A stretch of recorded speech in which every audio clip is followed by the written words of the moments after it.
Good morning दोस्तों, मैं भूपेश जवांगन अपने यूट्यूब चैनल पे आप सभी का हार्दिक स्वागत करता हूँ। छत्तीसगढ़ के प्राचीन इतिहास की सीरीज़ में हम लोग 2 वीडियो कर चुके हैं। जो पाषाण काल वाला जो है वो ख़त्म हो गया हम लोग का, ठीक है। हम लोग उसके बाद जो है रामायण काल, महाभारत काल, ये सब वैदिक काल है, उसका हम लोग अध्ययन करने जा रहे हैं, जिसके अंतर्गत हम देखते हैं युग के बारे में देखेंगे आज, ठीक है। युग देखेंगे, उसके बाद जो रामायण कालीन स्थल देखेंगे छत्तीसगढ़ में कहाँ-कहाँ है। इससे बहुत ही ज़्यादा इम्पोर्टेंट, मतलब बहुत ज़्यादा इम्पोर्टेंट टॉपिक है और इससे डेफिनेटली क्वेश्चन आते ही आते हैं दोस्तों, ठीक है। तो ये जो नोट्स है उमंग ट्यूटोरियल्स का है, ठीक है। तो चलिए पढ़ते हैं। सबसे पहले आपको याद रखना है सतयुग। सतयुग याद रखना है। सबसे पहले जो आया है दोस्तों सतयुग आया है, फिर त्रेता युग, फिर द्वापर युग, और अभी चल रहा है वो कौन सा चल रहा है दोस्तों, याद रखिएगा, कलयुग चल रहा है। क्या चल रहा है अभी? कलयुग चल रहा है, ये आपको याद रखना है, ठीक है। अभी कौन सा चल रहा है? तो कलयुग चल रहा है। चलिए उसके बाद देखते हैं, इसमें हम देखते हैं तो सतयुग में कौन कौन सा अवतार था भगवान का? मत्स्य अवतार था, कूर्म अवतार, ठीक, कछुआ रूप में, वराह अवतार, ठीक है ना, और ये नरसिंह अवतार था, अर्थात शेर वाला। त्रेता युग की बात करें तो वामन अवतार था, परशुराम अवतार, विष्णु भगवान के अवतार की हम लोग बात कर रहे हैं, ठीक है ना। और इस प्रकार से राम अवतार था। द्वापर युग की बात करें तो कृष्ण भगवान और बलराम, ये जो दिख रहे हैं ये हल लेते हुए, मतलब हल पकड़े हुए, वो कौन है? तो वो बलराम है और ये कृष्ण है दोस्तों, याद रखिएगा, ठीक है। सिंपल सा आपको याद रखना है, क्वेश्चन सिर्फ यही आएगा। और बाकी कल की अवतार, ये कलयुग है, कलयुग में कल की अवतार है। सिंपल सा आपको याद रखना है कि युग का क्रम बढ़ते क्रम में बोलेगा, असेंडिंग ऑर्डर में। कौन सा ऑर्डर में? असेंडिंग ऑर्डर में बोलेगा, मतलब पहले से अभी जो आधुनिक है उसको जमाइए करके। सबसे पहले कौन सा आया था दोस्तों, याद रखिएगा, सतयुग आया था। उसके बाद याद रखिएगा त्रेता युग, उसके बाद याद रखिएगा द्वापर युग, और फोर्थ याद रखेंगे अभी जो चल रहा है वो है कलयुग है, ठीक, ये याद रखना है। सतयुग में तो समझ जाएंगे, सतयुग पहला है करके, कलयुग भी समझ जाएंगे, लेकिन आपको जो डाउट रहेगा वो रहेगा त्रेता युग और द्वापर द्वापर युग में। त्रेता और द्वापर युग में तो याद रखिएगा द्वापर, द्वास याद रखिएगा, द्वारिकाधीश करके। क्या बोल रहा हूँ? द्वारिकाधीश, द्वास याद रखेंगे, द्वारिकाधीश करके। द्वारिकाधीश किसको बोला जाता है? कृष्ण भगवान को। तो कृष्ण भगवान वाला को युग कौन सा है? द्वारिका युग, मतलब द्वापर युग है, ठीक है ना। और राम भगवान वाला युग पहले आया है कि कृष्ण भगवान वाला? तो आप सभी जानते हैं राम भगवान वाला युग पहले आया है। तो सबसे पहले सतयुग आया था, फिर राम भगवान वाले युग को क्या बोला जाता है? त्रेता युग बोला जाता है दोस्तों, ठीक है। राम भगवान वाला युग त्रेता युग है, और कृष्ण भगवान वाला युग कौन सा है? द्वापर युग है, और अभी जो कलयुग चल रहा है। इतना बस आपको याद रखना है, ठीक है, नोट कर लीजिए उसमें। उसके बाद आगे पढ़ते हैं अब हम लोग रामायण त्रेता युग की घटना।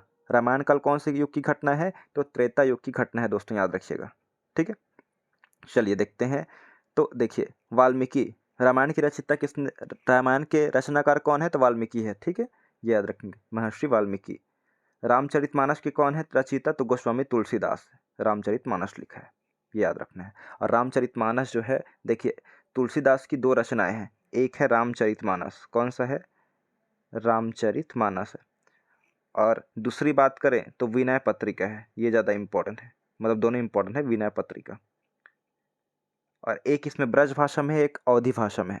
तो वस याद रखना है, ये व्रज भाषा में है। कौन से भाषा में? व्रज भाषा। और ये जो है अवधी भाषा में है, रामचरितमानस, ठीक है, इतना याद रखना है आपको, ठीक है दोस्तों। चलिए आगे बढ़ें।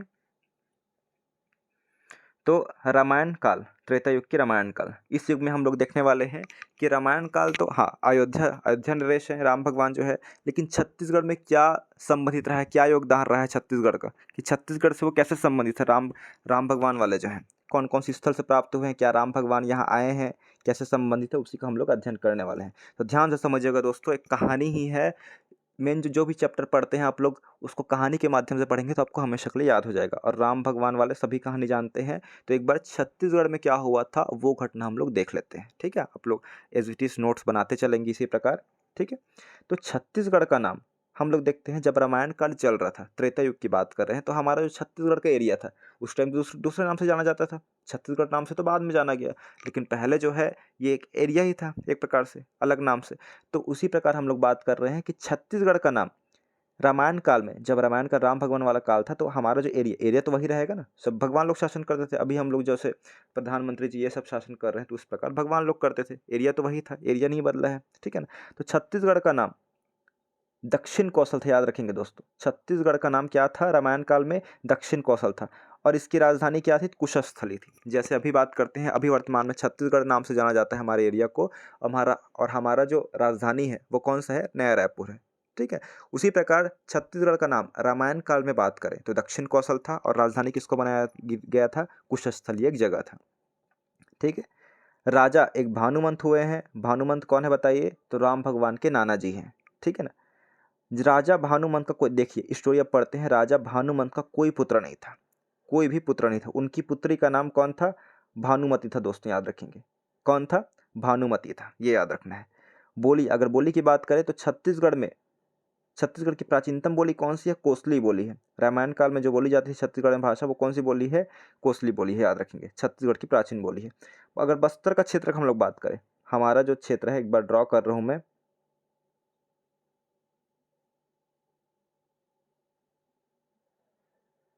ये छत्तीसगढ़ का मैप है। तो हम लोग जब बात की दक्षिण कौशल, ये जो है छत्तीसगढ़ का ये वाला हिस्सा हो गया, लेकिन दक्षिण साइड का ये वाला हिस्सा है बस्तर का क्षेत्र। हम लोग बस्तर को अलग गिनते हैं छत्तीसगढ़ में। तो बस्तर का क्षेत्र का क्या नाम था दोस्तों? ये देख लीजिए। तो बस्तर को बोला जाता था दंडकारण्य, याद रखेंगे। तभी आप लोग देखे हैं वनवास जो काल में जाते थे तो राम भगवान जिक्र करते थे रामायण में दंडकारण्य करके। तो दंडकारण्य कौन सा क्षेत्र है? बस्तर का क्षेत्र है हमारा। ठीक है। दंडक प्लस अरण्य होता है। ठीक है। दंडक प्लस अरण्य मतलब जंगल। ठीक है। राजधानी मधुमंत थी। बस्तर साइड की राजधानी क्या थी उस टाइम, मतलब दंडकारण्य की? तो मधुमंत थी। दंडकारण्य मतलब जंगल में क्या है? मधुर मधुर संगीत सुनाई देता है, मतलब पक्षियों के, कोयल के। ठीक है। ये सब, और मतलब पेड़ पौधे रहते हैं तो सुगंध भी होता है।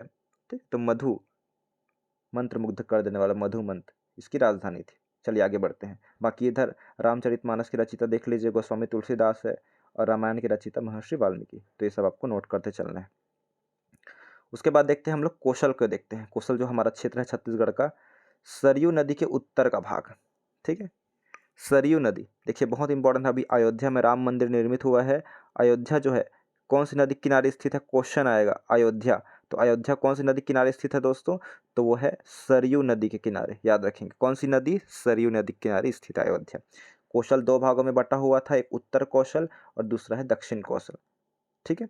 सरयू नदी के उत्तर का भाग उत्तर कौशल कहलाता था, और सरयू नदी के दक्षिण का भाग दक्षिण कौशल कहलाया। दो भाग में डिवाइड हो गया। जैसे भारत का हमारा मैप है ये पूरा, इसको यहाँ से कर रेखा बांट देती है ऐसे। ठीक है। उत्तर इधर क्या है? उत्तर भारत कहलाता है पूरा, इधर क्या है? दक्षिण भारत कहलाता है। ठीक है। उसी प्रकार कौशल को भी बांटा गया था। रामायण काल की हम लोग बात कर रहे हैं। ठीक है। भानुमति, भानुमति कौन थी? मैंने बताया था, राजा भानुमंत की पुत्री थी भानुमति। राजा भानुमंत मतलब राम भगवान के नाना थे, और इन्हीं का नाम क्या हुआ है? कौशल्या हुआ है। और ये राजा कौन थे? देखिए उत्तर कौशल, कौशल दो भाग में डिवाइड थे। जैसे भारत की बात करते हैं, दो भाग में डिवाइड है, उत्तर उत्तर भारत और दक्षिण भारत। तो उत्तर उत्तर भारत के जो राजा थे, मतलब उत्तर जो कौशल के, उस टाइम कौशल बोला जाता था भारत क्षेत्र को। ठीक है। तो उत्तर कौशल के जो राजा थे वो कौन थे? राजा दशरथ से। ठीक है। मतलब अयोध्या क्षेत्र था उनकी राजधानी टाइप। ठीक है। और दक्षिण कौशल के राजा थे तो कौन थे? राजा भानुमंत थे। कौन थे? राजा भानुमंत, जो इधर शासन करते थे। राजा दशरथ हो गए और राजा भानुमंत दक्षिण कौशल के जो राजा थे। दक्षिण कौशल के राजा भानुमंत की एक बेटी थी जिसका नाम था भानुमति, और इन्हीं को आधुनिक आधुनिक युग में क्या बोला जाता है? माता कौशल्या बोला जाता है दोस्तों, याद रखिएगा। कौशल्या माता बोला जाता है। ठीक है। तो इन्हीं का विवाह हुआ है, आप सभी जानते हैं। चलिए आगे देखते हैं स्लाइड में। तो ये हम लोग देख चुके हैं। देखिए दोनों का विवाह होता है। ये कौशल्या माई है। ठीक है। कौशल्या माता, और इन्हीं के पुत्र कौन है? तो राम भगवान है एकमात्र। ठीक है। आप लोग जानते हैं सभी, राजा दशरथ, रानी भानुमति। तो आप देखिए स्टोरी को ध्यान से समझेंगे। ये जो राजा दशरथ थे उत्तर कौशल के राजा थे, और जो रानी या भानुमति या कौशल्या बोला जाए, दोनों बोल सकते हैं, ये जो है इनके पापा का नाम क्या है? भानुमंत था। और भानुमंत कहाँ के शासक थे? तो हमारे छत्तीसगढ़ क्षेत्र है, दक्षिण कौशल के राजा थे। और इनका कौशल्या माता का कोई भाई नहीं था। तो इनकी शादी राजा दशरथ से हो गई, तो इनको पूरा जायदाद है, इनके पापा का पूरा जायदाद है, वो किसको जाएगा? मतलब किसको दिया जाएगा? तो इनके जो हस्बैंड है या इनके पति है, मतलब कौन थे? राजा दशरथ है। तो इनका हो गया पूरा वो, क्योंकि राजा भानुमंत के कोई पुत्र नहीं थे, जिससे क्या है उनके जो दामाद है राजा दशरथ पूरे हो गए, जिससे छत्तीसगढ़ का एरिया भी किसके अंतर्गत आ गया? राजा दशरथ के अंतर्गत आ गया दोस्तों। ठीक है ना। चलिए ये स्टोरी था। अब राजा दशरथ के अंतर्गत आ गया है, तो राजा दशरथ के जो बेटे रहे होंगे उनमें विभाजित हो गए। ठीक है। जब बड़े हो जाएंगे तब, तो उनसे जो दोनों से पुत्र जो उत्पन्न हुआ है वो कौन सा है? तो वो है राम भगवान है। ठीक है, चलिए आगे देखते हैं। कौशल, उत्तर कौशल दक्षिण कौशल, ये देख चुके हैं हम लोग। और राम भगवान की शादी किससे हुई? राजा जनक की पुत्री से हुई, ये जानते हैं आप सभी लोग। उसके बाद है ये विवाह वाला है। और इनसे जो पुत्र उत्पन्न हुआ है राम भगवान और सीता माता से, वो कौन है? लव कुश है। ठीक है ना, याद रखिएगा। लव कुश राम भगवान के बेटे हैं दोनों। ठीक है, राम भगवान और सीता माता के बेटे हैं दोनों। ठीक है, और इनका हम लोग पढ़ेंगे इनका जन्म कहाँ हुआ है, कब हुआ है, वनवास काल के पहले हुआ है कि राम भगवान के 14 वर्ष के वनवास के काल के बाद हुआ है उत्पन्न, ये हम लोग देखेंगे। ठीक है, उसके बाद है ये हो गया है लव कुश वाला। अब देखते हैं छत्तीसगढ़ में रामायणकालीन स्थल देखते हैं। ये तो हो गया घटना, आप सभी जानते हैं दोस्तों कि राम भगवान को 14 वर्ष का वनवास मिला था, जिसके अंतर्गत राम भगवान जो है अयोध्या से लेकर पूरा नीचे साइड दक्षिण भारत साइड आए थे। अयोध्या है मतलब उत्तर प्रदेश में हो गया, छत्तीसगढ़ राज्य तो लगता ही लगता है, जिससे छत्तीसगढ़ में प्रवेश किए। फिर छत्तीसगढ़ में प्रवेश करते हुए दक्षिण या बस्तर साइड से वो आगे निकल गए, श्रीलंका में चले गए। ठीक है, और सीताहरण जो है पंचवटी जो जगह से हुई है उसको हम लोग पढ़ते हैं, जो कांकेर में एक प्रकार से है ना, वो सब हम लोग विस्तृत अध्ययन करने वाले हैं। उसके बाद जो है एक चीज़ और बताना चाहूँगा, अब सीता माता को छुड़ा के ले आते हैं, उसके बाद जो उन पे चरित्र पे संकट रहता है कि चरित्र में दाग है ऐसा करके, तो इसलिए क्या है, वहाँ की जो प्रजा रहती है अयोध्या की, वो उनको एक्सेप्ट नहीं करते हैं, जिससे वो अलग रहने लग जाती है। वो एक जगह निवास करने लग जाती है, वो है दोस्तों तुरतुरिया आश्रम। तुरतुरिया जो है वाल्मीकि आश्रम बोला जाता है। तुरतुरिया एक जगह है बलौदा बाजार महासमुंद में, वहीं लव कुश का जन्म होता है, राम भगवान के बेटे का। ठीक है, चलिए देखते हैं इसमें। छत्तीसगढ़ में रामायणकालीन स्थल सीतामढ़ी हरचौका, भगवान राम लक्ष्मण और माता सीता यहीं से सर्वप्रथम छत्तीसगढ़ में प्रवेश करते हैं। समझ गए हैं, मतलब वनवास के लिए निकल चुके हैं। एक चीज़ मैं थोड़ा सा मैप बना देता हूँ, ध्यान देंगे। ठीक है, ये जो है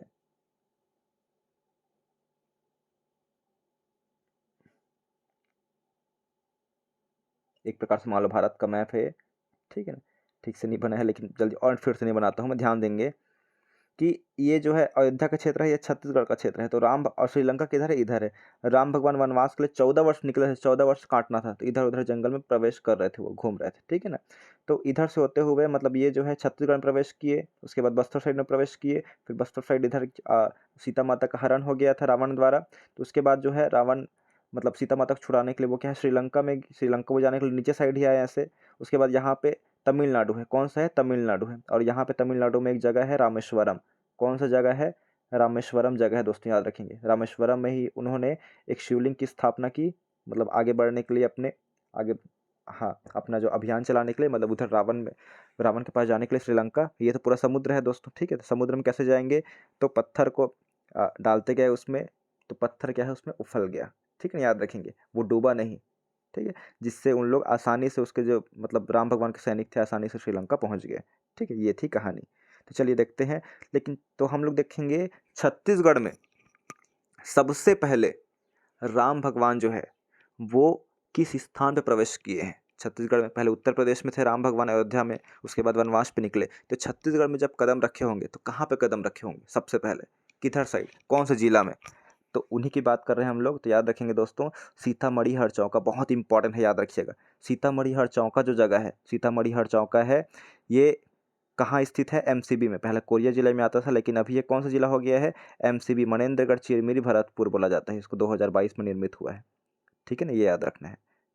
ठीक है, तो यहीं से सबसे पहले प्रवेश किए हैं सीतामढ़ी हरचौका, और यहीं से उनका रसोई घर भी बोलते हैं सीता माता का, मतलब यहीं खाना बनाती थी वो। ठीक है, यहीं प्रवेश किए हैं। उसके बाद देखते हैं, ये तो हो गया है सीतामढ़ी हरचौका, सीता की रसोई।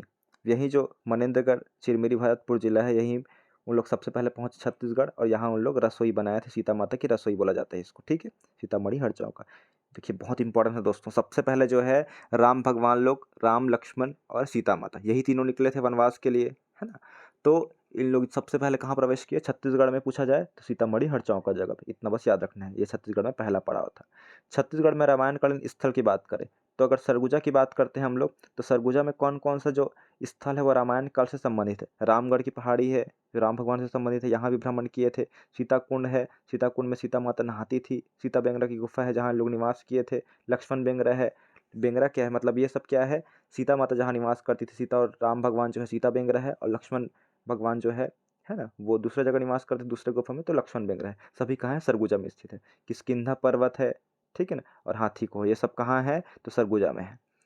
नोट करते चलिएगा ना। उसके बाद है छत्तीसगढ़ में रामायण कालीन स्थल की बात करें तो रायगढ़ में, रायगढ़ एक जगह है, वहाँ रायगढ़ में एक राम झरना है, राम झरना, ठीक है ना, याद रखिएगा। ये जो है स्नान करने के लिए आते हैं राम भगवान, इसलिए राम झरना नाम हो गया है, रायगढ़ में स्थित है। छत्तीसगढ़ में रामायण कालीन स्थल की और बात करें तो जांजगीर चांपा में खरौद जगह है। कौन सी जगह है, खरौद है दोस्तों, खरौद जगह है।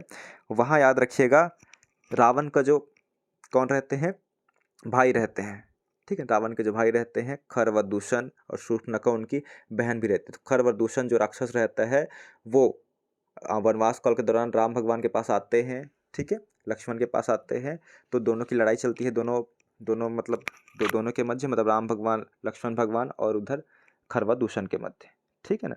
तो इन दोनों की मृत्यु हो जाती है खरवदूषण के दौरान, आप सभी जानते हैं इनकी मृत्यु हो जाती है। उसके बाद जो है शूर्पणखा आती है, ठीक है, अपने भाई का बदला लेने के लिए, और शूर्पणखा लक्ष्मण को पसंद करने लग जाती है, जिससे लक्ष्मण भगवान जो है शूर्पणखा की जो नाक है उसको काट देते हैं, जिससे वो अपने भाई के पास जाती है, रावण के पास।